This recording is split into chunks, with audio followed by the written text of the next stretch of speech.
السلام علیکم دوستو، ایاز انصاری بیوٹی ٹپس میں آپ سب کو خوش آمدید کہتا ہوں۔ دوستو آج کی ویڈیو میں آپ کو بتاؤں گا جسم میں یورک ایسڈ کی زیادتی کا قدرتی علاج۔ تو ویڈیو شروع کرنے سے پہلے میں آپ سب سے گزارش کروں گا کہ پلیز میرے چینل کو سبسکرائب کر لیں، ساتھ لگے بیل نوٹیفیکیشن کو بھی دبا دیں تاکہ تمام نئی ویڈیو آپ کو سب سے پہلے مل سکے، اور ویڈیو کو لائک بھی کر دیں، شیئر بھی کر دیں اور زیادہ سے زیادہ کمنٹ بھی کریں۔ تو چلیں ویڈیو شروع کرتے ہیں۔ دوستو پیورائن والی غذاؤں کے ہضم ہونے کے بعد بچنے والا فاضل مادہ یورک ایسڈ کہلاتا ہے۔ بہت سی غذاؤں میں پیورائن وافر مقدار میں موجود ہوتا ہے، جیسے گوشت، خشک پھلیاں، شراب وغیرہ، جبکہ پیورائن جسم میں بھی بنتا اور ٹوٹتا رہتا ہے۔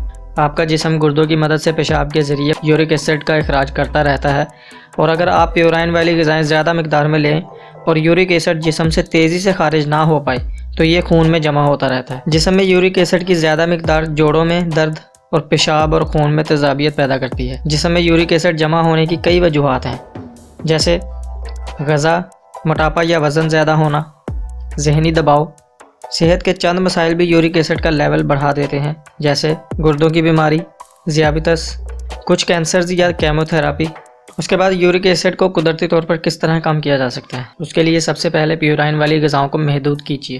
یورک ایسڈ کی وجہ بننے والی غذاؤں کو محدود کر کے جسم سے یورک ایسڈ کو کم کیا جا سکتا ہے۔ گوشت، سی فوڈ اور سبزیوں میں پیورائن ہوتا ہے، جب یہ ہضم ہوتی ہیں تو جسم میں یورک ایسڈ کو چھوڑ دیتی ہیں۔ ان غذاؤں کا استعمال ترک کر دیں یا ان میں کمی ضرور کریں۔ گوشت، مچھلی، مٹن، گوبھی، مٹر، خشک پھلیاں اور مشروب۔ شکر والی غذائیں اور مشروبات۔ تحقیق سے ثابت ہوا ہے کہ کھانے پینے کی اشیاء میں موجود اضافی شکر، خاص کر فرکٹوز کارن سرپ، جسم میں خاص کر یورک ایسڈ کی مقدار کو بڑھا سکتا ہے۔ لہٰذا ڈبے میں پیک اشیاء کو خریدتے وقت ان کے اوپر لگا لیبل ضرور دیکھ لیں اور ایسی غذاؤں کا استعمال کم سے کم کریں۔ اس طرح فروٹ جوس میں بھی فرکٹوز اور گلوکوز والی شکر موجود ہوتی ہے۔ یہ شکر تیزی سے جذب ہوتی ہے اور خون میں تیزی سے شکر کی مقدار بڑھانے کے ساتھ یورک ایسڈ کو بھی بڑھا دیتی ہے۔ زیادہ پانی پئیں۔ مثلاً زیادہ پانی پینے سے گردوں کو یورک ایسڈ تیزی سے خارج کرنے میں مدد ملے گی۔ پانی کی بوتل ہر وقت اپنے ساتھ رکھیں اور تھوڑی دیر بعد پانی پیتے رہیں۔ اس کے بعد وزن کم کریں۔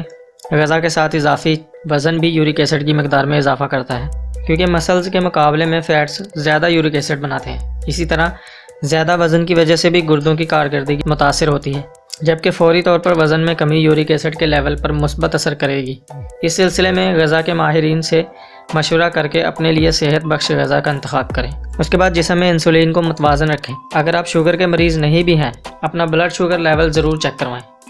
انسولین استعمال کرنے والے شوگر کے مریضوں میں بھی انسولین کا لیول زیادہ ہو سکتا ہے۔ جسم میں انسولین کی زیادہ مقدار جسم میں یورک ایسڈ کی مقدار کو بڑھا دیتی ہے۔ اس کے بعد اپنی غذا میں فائبر کو شامل کریں۔ زیادہ فائبر کھانے سے یورک ایسڈ کی زیادتی سے بچا جا سکتا ہے۔ فائبر خون میں شکر اور انسولین کے لیول کو بھی کم کرتے ہیں۔ فائبر کی وجہ سے زیادہ کھانے سے بچت رہتی ہے۔ اپنی روزانہ غذا میں 5 سے 10 گرام فائبر ضرور شامل کریں۔ زیادہ تر فائبر کن چیزوں میں ہوتا ہے وہ میں آپ کو بتا دیتا ہوں۔